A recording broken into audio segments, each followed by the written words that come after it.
What is going on, Governor Chisgule here, and today we're going to revisit Minamoto. Is this commander still worth investing in? If you like Rise of Kingdoms videos where we help you figure out which commanders are the very best, you should like and subscribe. We've got a ton of commander guides and a playlist you should check out. And we are a sponsored creator with Rise of Kingdoms. My friends, Minamoto is one of the cheapest commanders to expertise in Rise of Kingdoms at the Legendary tier. Legendary commanders are very powerful. However, since this is one of the very first commanders that came into the game, it's worth getting a look at whether or not this Legendary is still worth your investment.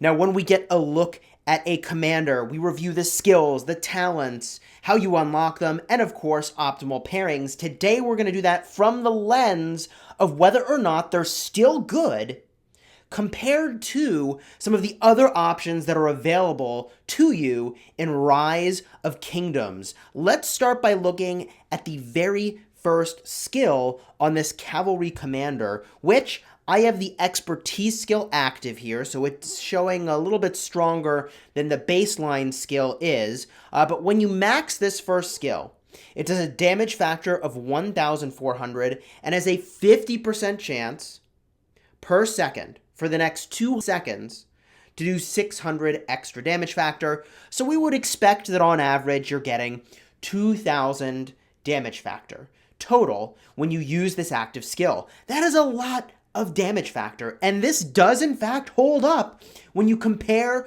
to other legendary commanders, even some of the newer ones. So getting a look at a commander like Saladin, he's got 1,700 damage factor, which, well, actually 1,400 without the expertise. It's less, and he's got an effect here. So it's still better than a commander like Saladin for raw damage. If we get a look at even Khan has less damage factor here, 1,700, and that's how much damage factor it does without an expertise skill. The advantage Khan has is that his active skill requires 50 less rage. That's the text in red. So I would say that in general, the active skill damage that we're seeing on Minamoto still holds up compared to other commanders. Now, we'll talk about the expertise skill separately, which is why I tried to sort of pull that out from the amount of damage the active skill does. Let's get a look at the next skill, which is 10% march speed and 20% attack. This is where perhaps the second skill is starting to fall down a little bit compared to what other commanders can offer you in Rise of Kingdoms. Let's just get a look at a couple of the newer commanders here. If we get a look at a commander like, let's say, Khan. Khan is giving you 100% rage reduction and 15% march speed, however, with a downside. If you are attacked, you actually lose march speed when you're in combat. This is a little tough to compare because the rage reduction, I feel like, is just so much better than the 20% attack. But a commander that makes it a little easier to compare is actually Saladin.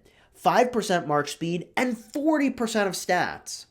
So I would actually say that the second skill on Minamoto falls down a little bit compared to some of the new stuff we're seeing into the game. If we get a look at a commander like Attila, I suppose their second skill is all about garrisons. That's not exactly a fair comparison, but Swift is the Wind on Takeda makes it so that you get 40% cavalry attack all the time, and there's a 10% chance to increase your march speed by 30%. I feel like the second skill on Minamoto is falling down a little bit compared to some of the other commanders that are available. Let's continue on. The third skill increases the damage you deal to barbarians by 50%.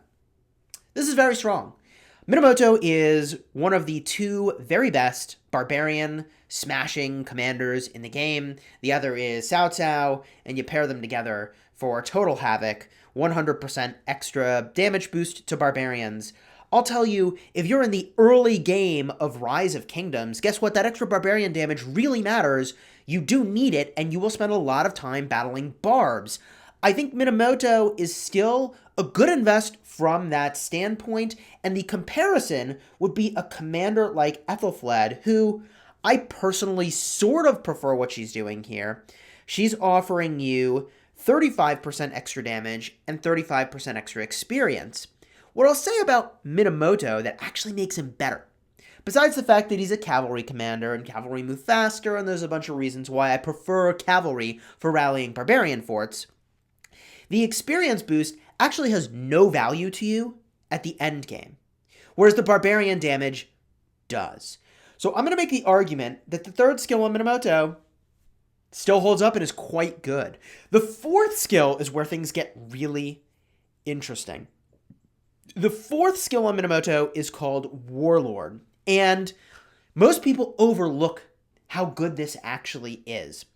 Troops' normal attacks have a 10% chance to increase the damage taken by the target by 30% for the next 3 seconds.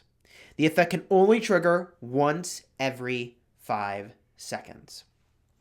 Now, this is a debuff that is applied to the enemy so that the damage taken by the target is elevated by 30%. That means everybody's hitting it should get that benefit. That is very, very, very strong. It is a debuff, and you wouldn't have thought of Minamoto as a debuffer, but that's a thing that he is doing, and it is powerful. I think it's actually quite good. It is quite good, and I'd recommend pretty highly maxing this skill out if you can. Let's continue on to the the expertise skill. We'll get there. The expertise skill makes it so that the bleed effect of your active skill now has a 75% chance of doing additional damage every second for 2 seconds instead of a 50% chance.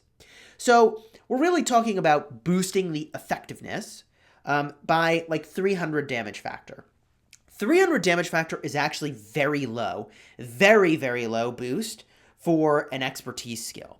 And this is on average, right? On average, we would now expect about 900 extra damage factor from the bleed effect instead of the 600 we were expecting when it was a 50% chance for 2 seconds.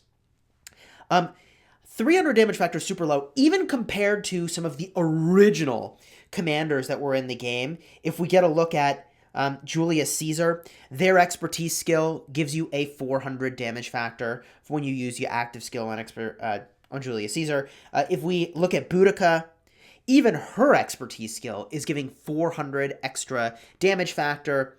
The only upside on Minamoto is that technically this could be very bursty.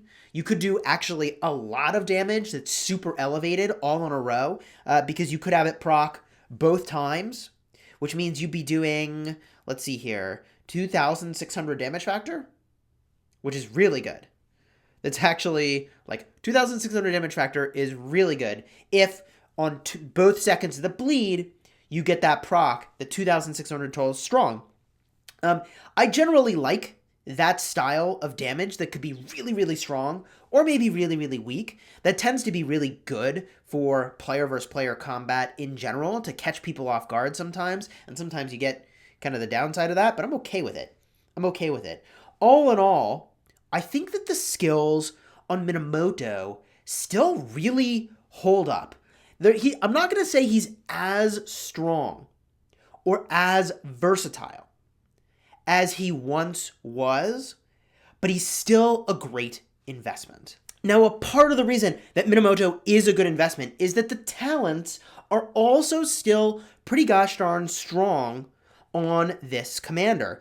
If we get a look at the talent tree, and he's a cavalry, peacekeeping, and skill commander, we are talking about 3 trees that are all very good, each for different things. Let's review that. Up top, the cavalry tree, generally strong for open field combat. The skill tree, really strong if you can create a rage engine. Commanders that generate rage from their skills do really well when you generate even more rage also from their talents. And he's got the peacekeeping tree, which is great for smashing barbarians. If we get a look at some of my favorite builds, this here is my favorite build for PvP, battling other players in the open field. There's a couple other builds that I've played around with. You could, of course, go with the full skill tree. I don't love it. You could do that if you had a secondary commander that was generating tons of rage. For instance, if you had a Khan secondary, even though I'd rather he be primary, but if you had him as a secondary because you didn't have the experience on him yet, then the skill tree would be the right choice, and this would be the sort of build you would use if that's what you were doing. Something like this I think is really good if you're going all in on rage gen with the cav tree and the skill tree.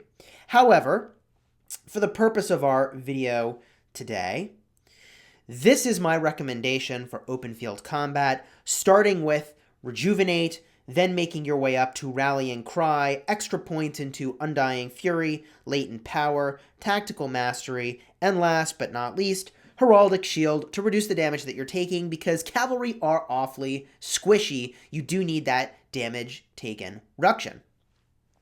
Now, if you're using this commander for barbarians, I've got a couple builds for you that I really like. First and foremost, here is a barbarian-oriented build. We do go deep on the skill tree, and we get thoroughbreds for the march speed, and of course pick up Trophy Hunter for a little bit of resource gain value. If you're thinking about what order should I put these talents in for my freshly minted Minamoto, I would start with Insight and also Quick Study, then make your way over to Rejuvenate immediately. From there, I really like the march speed from thoroughbreds because I'm pretty impatient, and you could pick up Trophy Hunter, then make your way to Feral Nature, then grab Domination and Killer Instinct. Last but not least, we did put a point into Naked Rage, and if you want at any point, you can drop 1 point into the cavalry tree for some additional march speed. This is only relevant if you're bringing full cavalry to the party, whereas the march speed over here is going to be relevant all the time, regardless of what kind of troop you're bringing. So only drop this point in when you can bring full calves. The other build that I like for battling barbarians with a Minamoto primary, and remember, the talents only apply from the primary commander, right? Talents and gear only apply from the primary commander. Skills apply from both commanders. I like using Mighty Force, which gives you extra damage against forts, and dropping Trophy Hunter if what you're doing is battling barbarian forts, because Trophy Hunter is only really giving you a big value if you're battling lots of individual barbarian marches instead of forts, and the 9% extra damage is honestly pretty solid for 3 talent points. That is generally the case in gaming when you are investing in something that's more focused, that it gives you more effectiveness in that area, and the Peacekeeping tree is very good if what you want to focus on is smashing barbarians. The reason we didn't go further into this tree is that I'm not all that excited about curing Chant on a commander that doesn't also do other healing and doesn't have other sustain. I also am not all that interested. Like, yeah, we do extra damage to the neutral units, but our healing effectiveness is enhanced and like doesn't help me at all here. You also take extra damage, which should be fine, but I just generally think that with a legendary commander who can crank out huge damage, you are much better off having the rage gen than having the flat damage boost. That could be wrong, but I feel pretty good about that choice, especially because like this isn't really doing more damage. It's not going to help you when you're battling barbarian forts especially. And for the barb build in the open field, I don't know. I still am on that rage gen plan. Maybe that's a flaw of mine. Now, when we talk about unlocking this commander, Minamoto is unique in that you must pay for them. You need to buy them. That's the only way you can get them, and that comes from VIP chests. Overall, Minamoto is the cheapest legendary in the game to expertise. You get their sculptures all the way through VIP level 10, and it's been a while since I threw this chart onto the screen, but I made a chart a long time ago mapping out the value per dollar of each of these VIP chests. So after I've walked through and kind of shown you the contents of each of these, I'll flash that up on the screen just so you can see. And it is important that we talk about how you skill up this commander. Now remember, when you are starring up a commander, when you're leveling them up and putting star levels onto them, you unlock new skills. But you want to be careful because you always want to max the first skill of a legendary before you move on. The only exception are the gathering commanders, Sundok and Cleopatra. You don't need to think about that right now. If it's a legendary fighting commander, max the first skill before you proceed. So you're going to want to max this first skill.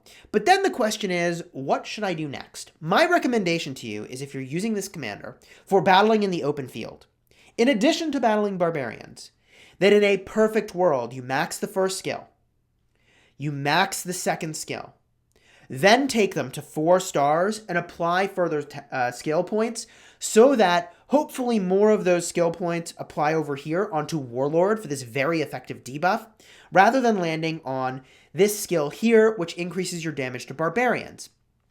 The damage to barbarians is good, but does nothing for you when you're battling other players. And you want to have skills that are good for battling other players, because eventually, and I think we're a long way from this, but eventually, it seems like the direction of Rise of Kingdoms is heading such that we're having more commander diversity. And with that commander diversity, we're finding there are more commanders that are effective just for open field combat. So for instance, a commander like Khan is an open field specialist because all 4 of those skills are good in the open field. They all apply, whereas one of Minamoto's does not. Even if we look at a commander like Alexander the Great, all 4 skills apply in the open field. And I get that he's an infantry commander, but that doesn't really matter for the purpose of this.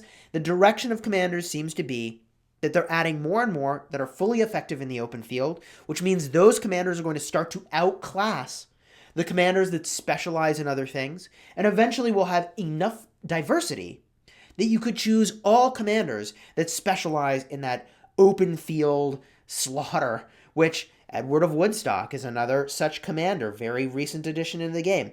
Takeda, yet another commander that does exactly that. 4 skills, all really good for open field combat. Now, this is true more for older accounts than it is for newer accounts, because a new account is not going to have access to a lot of these commanders. Commanders like Takeda, they're not coming into the game for you for at least 240 days. Commanders like Khan, they're not going to be available to you for a very long time, and you can't even use them in a kingdom that's under 120 days old if you were to migrate to such a kingdom. It's a commander like Saladin, which, okay, they're a specialist in city hitting rather than open field. They're not available to you for quite some time. So if you're in the early game, Minamoto still is one of the most effective commanders that you can pick up with cash, because the cost to do so is pretty gosh darn low compared to other legendary commanders. I get that it's still pretty expensive for a mobile game, and I totally get that other commanders you could expertise free to play over time, earning your legendary commander sculptures. So don't get me wrong, there are other ways you can max out legendaries. Let's talk now about optimal pairings for Minamoto, given the new landscape that we have, because there are a lot of commanders that are available to you, and you might be asking, should I take Minamoto to 6 stars? My answer to you would be, if you are in the early game, you should totally take Minamoto to 6 stars. The dude is a beast. Have fun. It's a great invest, and it will be for a very long time. He should be the primary commander for rallying forts with Cao Cao as the secondary. So have a grand old time investing in Minamoto. You can feel great about that. I personally am doing that in my restart project. And that's a playlist that I'll link up top. You can watch me play the early game. With all the knowledge I have now. Knowledge! Okay, so Minamoto is still a good 6-star invest, in my opinion. However, let's look at some of the pairings. Minamoto and Cao Cao is a classic combo. You want Cao Cao as the primary if what you're doing is running around to use the mobility tree to smash people in a Mighty Governor style event. Otherwise, Minamoto should be the primary, and they're a great pair, very classic. Minamoto does a lot of damage, and the expertise skill on Cao Cao will elevate that damage. The rage gen is great. The healing sustain is great. It's things that Minamoto really needed, and he benefits from those profoundly. Continuing on, if you were to pair with Saladin, then Saladin should be the primary commander. Minamoto should be the secondary commander. The reason that you're using Saladin as the primary is for the rage generation from Rejuvenate, and that will elevate the amount of damage that Minamoto is doing because his skills are firing off much more frequently. I think Saladin Minamoto is an exceptional pair, as is Khan Minamoto. Khan and Minamoto are a great pairing. There are better pairings available for Khan. However, the Rage Engine on Khan takes advantage of Minamoto's high skill damage. You will do way more damage with that Rage Engine. That's what it's all about. Continuing forward, you could pair with Freddy, although I don't love it. Both of them want a Rage Engine, and neither of them has a Rage Engine. You could pair with Caesar. I don't love it for the same reason. You would make Caesar the primary so that the elevated damage from the first skill impacts Minamoto, but I feel like you want Rage Gen with a commander like Caesar, and Minamoto doesn't have that. In a similar vein, I do think Mehmed II is more interesting than Freddy or Caesar, because Mehmed II, although he doesn't have a Rage Engine, is going to elevate the attack and skill damage, which is quite effective, and it will make you bring more troops. For open field combat, you can hit a lot of targets, which is really great. I think Mehmed II is pretty gosh darn good in that capacity. Not my first choice, but a strong choice nonetheless. Continuing on to newer cavalry commanders, Attila is an interesting pairing.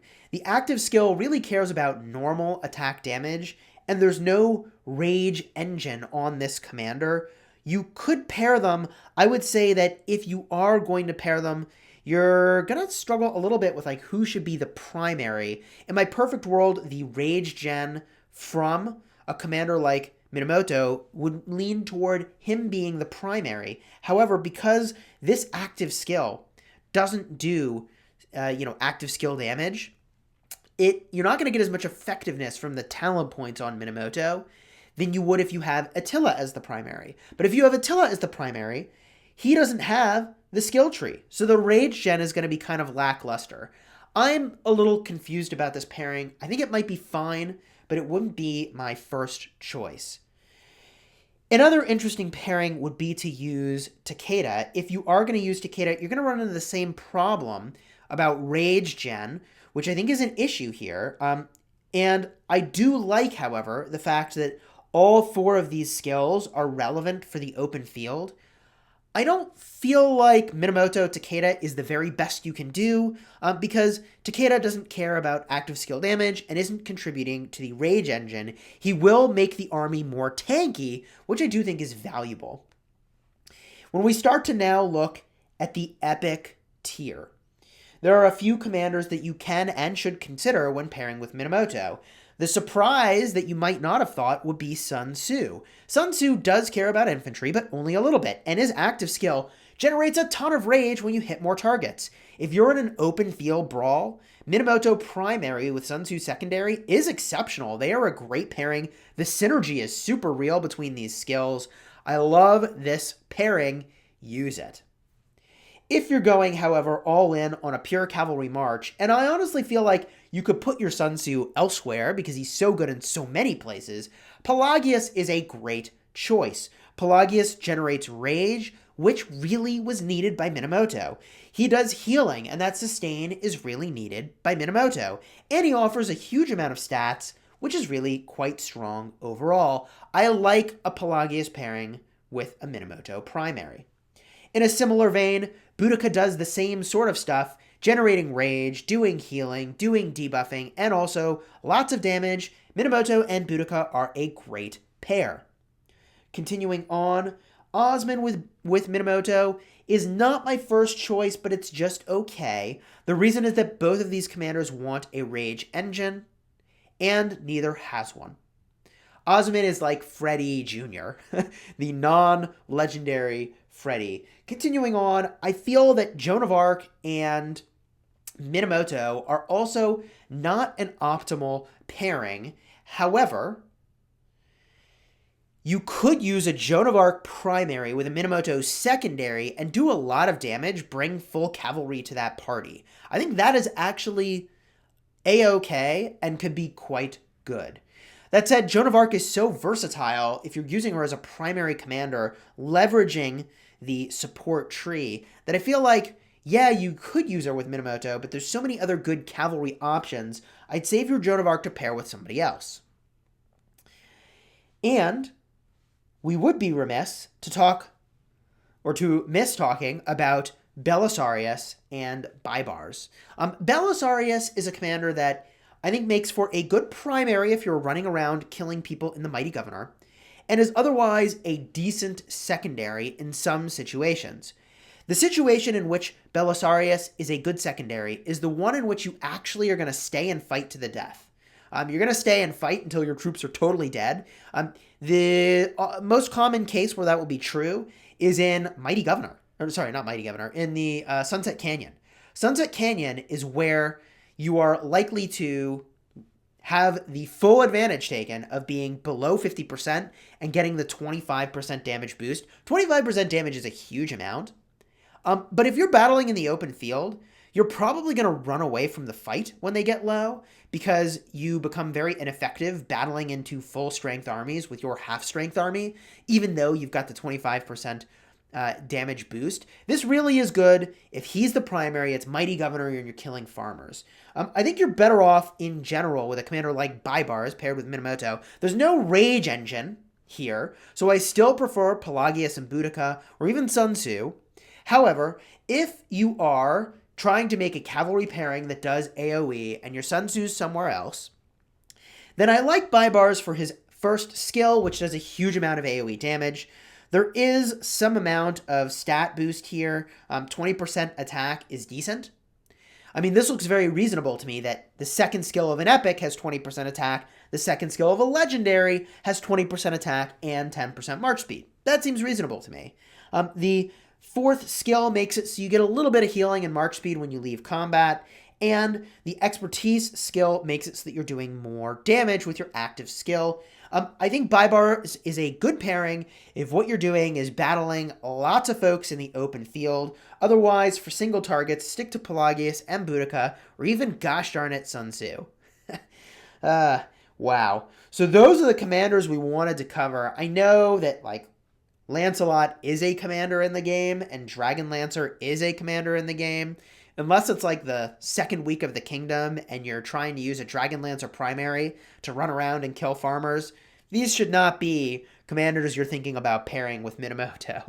Stick to the epic commanders or the legendary commanders. So overall, where do I land with Minamoto?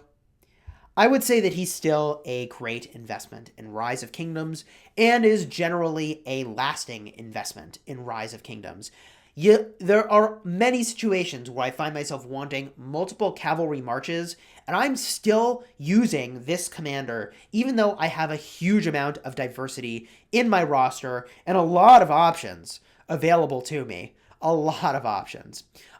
With that said, it is possible that that will start to shift as Attila and Takeda start to be commanders that I potentially am investing in, but that is still many months away for even me, and I'm pretty far along with these commanders already. So if you're in the early game, or even if you're in the mid game, and you're looking to put a little something into a legendary commander, I think Minamoto is still a pretty solid investment overall, and I'm pretty happy that I've invested in this commander in general.